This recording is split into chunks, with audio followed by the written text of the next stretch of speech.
这对一模一样的双胞胎为了追求刺激，竟然每年都会互换一次身份，就连每天待在一起的老公都从未察觉。但这一天即将到了交换身份之日，妹妹却突然在乡下失踪。姐姐当晚就乘坐飞机来到小镇，明明妹妹昨天还给自己发来驯服新马的视频，今天怎么就失踪不见了？可妹夫却一脸疑惑地回答，驯服新马早就是1个月之前的事了。警长告诉他，从现场痕迹分析，当时有人想要偷走农场的马，妹妹追了出去之后便再也没有回来，而地上唯一能找到的是一双47码的脚印。一连串诡异的事让姐姐摸不着头脑，而当她晚上走进妹妹房间，却看见自己最爱的娃娃被摘掉了头和手臂，问遍家里的所有人都说不是他们干的，姐姐只好不安的独自去旅馆住了一夜。第二天搜救行动开始前，妹妹骑走的马突然跑回了人群中，而她的脖子上竟然有一滩人血。警长立马带领众人前往树林搜救，但在这里他们只发现了另一匹死马，马的头部被子弹击中，而且脖子上用于识别主人的芯片被割掉了，这样一来就没法分辨它的主人是谁。姐姐认为妹妹一定是被谁绑架了。搜救了一整天，姐姐回到家就累得立马睡着。她梦见了自己小时候，妈妈为了分辨2个女儿，便给她们戴上了不同的手链。突然间，姐姐猛地惊醒，她立马起身去翻首饰盒，果然在里面找到了布娃娃的手臂，而手臂上绑着的正是妹妹的手链。首饰盒里还有一张他们的合照，姐姐立刻意识到妹妹可能就在照片背后的瀑布里，她即刻启程到达了瀑布。但在这里，她看见了属于妹妹的那只布娃娃。再往前走，她看到了妹妹的衣物，太好了，终于找到她了。而随着手电筒上移，衣服的顶部竟然放着自己那个布娃娃的头。姐姐吓了一大跳，冷静下来之后，她翻开地上的本子，上面是妹妹写给她的留言。妹妹说祝她生日快乐，姐妹的2种人生都已经被她体验过了，是时候做出抉择了。姐姐仿佛意识到了什么，她穿上妹妹的衣服和首饰，走到森林里便捡起一个石头，重重地砸向了自己的脑袋，制造出和双胞胎妹妹一样的伤口后，她穿着妹妹的衣服就回到了小镇，因为她决定扮演和自己长相一模一样的妹妹，来找出她失踪背后的真相。她熟练地用妹妹的口吻和大家谈论起自己失踪的事。她说自己是被盗马贼击倒，晕在了树林里，等她醒来时，自己的马已经不知所踪，所以她只好步行回家。而那群盗马贼戴着滑雪面具，根本分不清他们到底是谁。警长做完笔录准备离开，可此时他就突然回头问 Fell on which side now?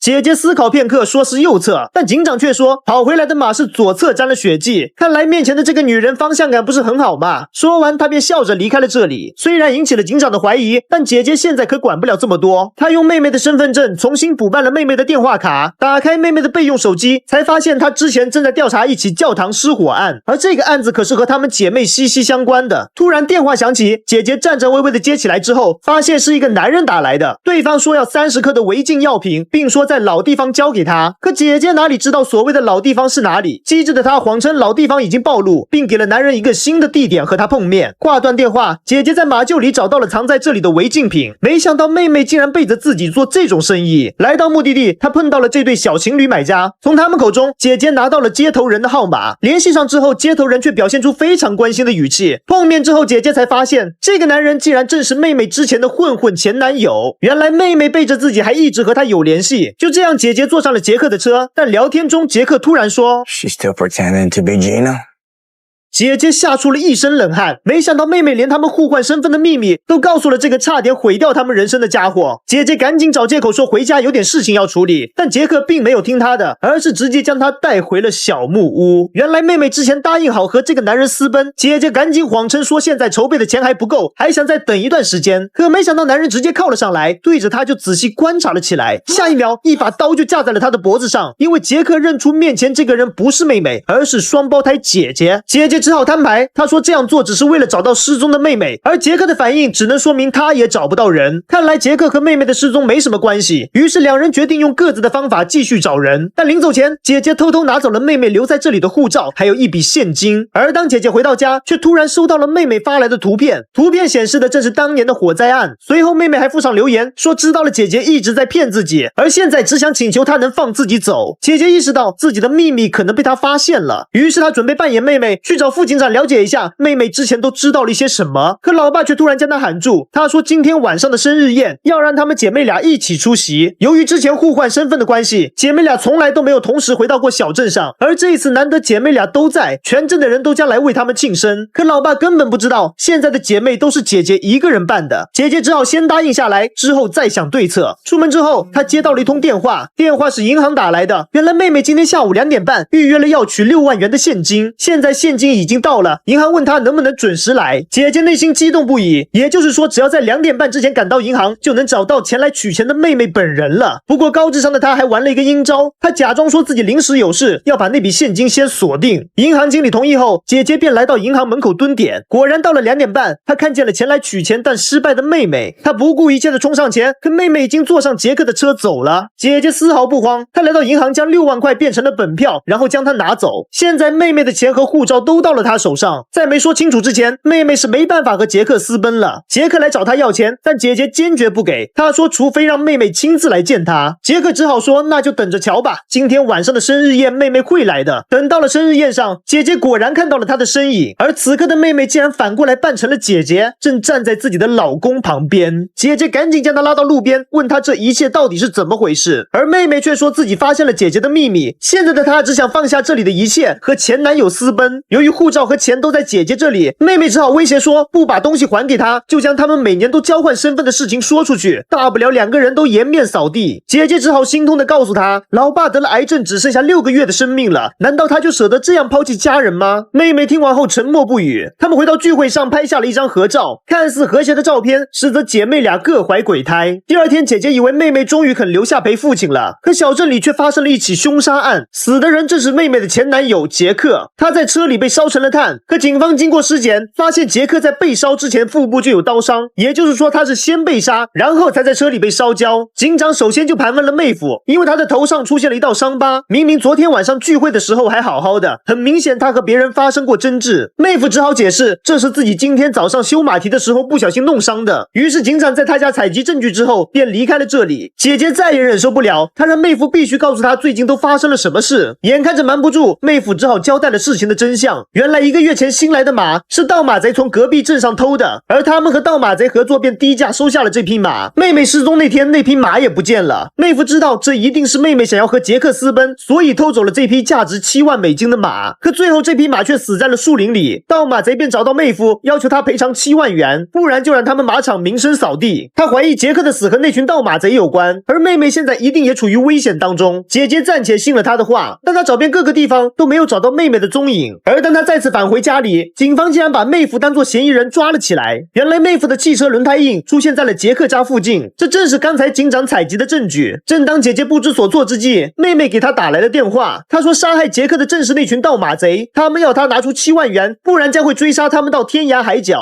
姐姐说自己手上有那张6万元的本票，即使冒着生命危险，她也愿意帮妹妹把这笔钱交给盗马贼。于是和盗马贼碰面后，姐姐交出了这6万元，并说剩余的钱很快就能给他们补齐。不过盗马贼却非常的绅士，很轻松的就将姐姐放走了。经历了这一切，姐姐认为事情终于告了一段落。可突然警察追了上来，将姐姐抓回了警局。原来警长在姐姐的车上搜到了那把杀害杰克的匕首，不仅如此，他们还有姐姐贿赂证人的照片和她贿赂所用的6万元本票。看着隔壁房间的妹妹，姐姐这才恍然大悟，这一切都是妹妹联合盗马贼给她设下的局。姐姐一脸错愕地看着她，不明白她为什么要这么做，而只有妹妹的心里知道她做这一切的真正原因。那时候她们还是形影不离的姐妹，甚至双胞胎为了保持相同的容貌，在妹妹脸部受伤后，姐姐也用小刀割出了同样长度的伤口。就连妈妈都时常分不清她们，所以只能给她们戴上不同的手链来区分。长大之后，她们发现只要互换装扮，就没有人能分得清她们，于是她们经常互换身份，来体验对方的学校、人生，甚至男友。直到这一天，妹妹发现这样的生活不是她要的，她想要拥有自己独立的人生。而这一天，她恰好碰见了刚搬进小镇的杰克，两人很快便坠入爱河。这天，妹妹和杰克准备在教堂私定终身时，突然这里就燃起了熊熊大火，混乱中两人成功逃离，可大火却导致教堂楼上的流浪汉被当场烧死。那天之后，杰克就再也没有了消息，人们纷纷怀疑是他放了那场火，而只有妹妹知道他是为了保护自己才选择的离开。多年以后，姐姐如愿以偿的嫁给了马特，过上了幸福无比的生活。巨大的落差感让妹妹变得叛逆，于是她选择离开小镇，前去洛杉矶打拼。但这并不能治好她的心结，妹妹总感觉自己活在姐姐的阴影之下。直到心理医生查理出现，他帮助妹妹走出心结，还鼓励她将双胞胎的经历写成小说。最后小说获得了巨大成功，妹妹也和查理顺理成章的走到了一起。眼看着日子好转，姐妹俩更是同时怀孕，双喜临门。可没想到妹妹的孩子最后流产，而姐姐生完孩子后也得了产后抑郁症。这天在树林里，姐姐提出她们可以像从前一样交换彼此的人生，一来妹妹可以体验到为人母的快乐，姐姐也不需要再为产后抑郁而烦恼。就这样，两人约定每年的生日就交换一次身份。一开始他们都像获得了新生，可时间久了，问题逐渐开始暴露。姐姐对两段人生的控制欲都越来越强，甚至没有经过妹妹同意，就和出版社说要将她流产的经历出版成册。不仅如此，洛杉矶的豪宅还被姐姐装上了摄像头。直到此刻，妹妹才发现她并没有和姐姐共享人生，而是被姐姐夺走了人生。妹妹想要逃离这种生活，却无奈一直找不到方法。而这一天，她在小镇扮演姐姐的时候，重逢了当年的爱人杰克。她将自己和姐姐互换身份的秘密告诉了他。当问到当年他为什么离开时，杰克却回答说是因为他的姐姐。原来那时姐姐找到杰克，说只要他离开小镇，就可以保护妹妹不受警方调查。杰克只好独自担下这莫须有的罪名离开。直到现在他们才明白，姐姐骗他这么做只是因为嫉妒他们。妹妹不禁怀疑那年的火灾和姐姐有关，结果调查之后发现，纵火的人果然是姐姐，因为火灾现场的证物中出现了姐姐手链的碎片。于是一场报复加逃亡计划在妹妹心里展开。她偷走了一匹价值7万的马，布置好一系列线索，准备引导姐姐在他们两个人的身份中选一个。可当她走出瀑布，却发现那匹马摔残了。无奈妹妹只好一枪把马射死，并取走了她身上的身份芯片。而当妹妹回到小木屋，发现男友杰克正和姐姐待在一起，没办法，她只好先躲进奶奶家。等到杰克来到这里和她会面私奔时，妹妹却发现护照被姐姐拿走了。于是生日宴上，妹妹现身威胁姐姐要拿回护照。可当妹妹晚上回到小木屋，却发现杰克腹部中刀，正倒地不起。妹妹立马将他扛上车送往医院。一路上，杰克告诉她是姐姐下的手，杰克还劝告她无论如何要摆脱这个女人。说完这两句话，杰克便断了气。怀着无比悲痛的心情，妹妹将货车点燃，离开了现场。为了报仇，妹妹精心计划让姐姐进了警局。可正当她洋洋得意时，警察也把她抓进了审讯室。原来姐姐诬陷妹妹，说她是25年前教堂纵火案的凶手。这下警长一头雾水，这对姐妹花为什么要互掐？而当警方收集了杰克死亡现场的指纹，他们发现小木屋里竟然同时出现了姐妹2个人的指纹。警长不禁怀疑，他们是不是在共享这个男友？再这样下去，两人都有可能要进监狱。妹妹只好将两人互换身份的秘密说了出来。警长一开始还不相信，直到妹妹将自己的头发撩到一边，然后露出和姐姐一模一样的神情语气，警长这才相信了她所说的话。由于案情过于复杂，再加上其中掺杂了人为制造的假线索，警长只好先将他们暂时释放。而当妹妹回到家，却发现父亲病发瘫倒在地上。在他临终之前，父亲向他深深的道歉，他说当年不应该让他看到那件事，以至于毁掉了他的人生。可妹妹根本不知道父亲在说些什么。等姐姐赶到这里时，父亲已经断了气。这一下妹妹彻底崩溃了，她掏出手枪对准姐姐，认为这一切都是姐姐导致的。没想到姐姐扑了上来，两人便扭打在一起。混乱中，小屋被点燃，姐妹俩纷纷骑马逃离。最终妹妹被姐姐逼到了瀑布旁边。姐姐终于在这里说出了自己多年以来的心结。她之所以会认为做一切都是在保护妹妹，是因为她小时候曾亲眼看见父亲把母亲淹死在了浴缸里。妹妹这才明白，原来父亲当时把姐姐认错成了妹妹，所以才在临死前向自己道歉。而那件事的真相是，妈妈已经被病痛折磨得不行，她是和父亲一起约定好才做了这个决定。影响姐妹俩一生的答案终于被揭开，可妹妹还是选择逃离这样的局面，她头也不回的就直接跳下了瀑布。此时的小屋已经被烧成了灰烬。警长在现场发现了一个手链，经过和25年前线索的比对，警长终于知道纵火案是姐姐犯的。可此时的姐姐早就已经拿着妹妹的护照逃往了外国。多年以后，妹妹的老公查理将双胞胎的故事出版成册。发布会现场，一个神秘女人提问，跳下瀑布后妹妹的尸体有没有被找到？查理如实的说并没有找到。可他一抬头却发现女人已经消失不见。而当他再次回到豪宅，女人竟然已经来到了他的家里。查理非常好奇的问她到底是姐姐还是妹妹，而女人的回答却是她也不知道。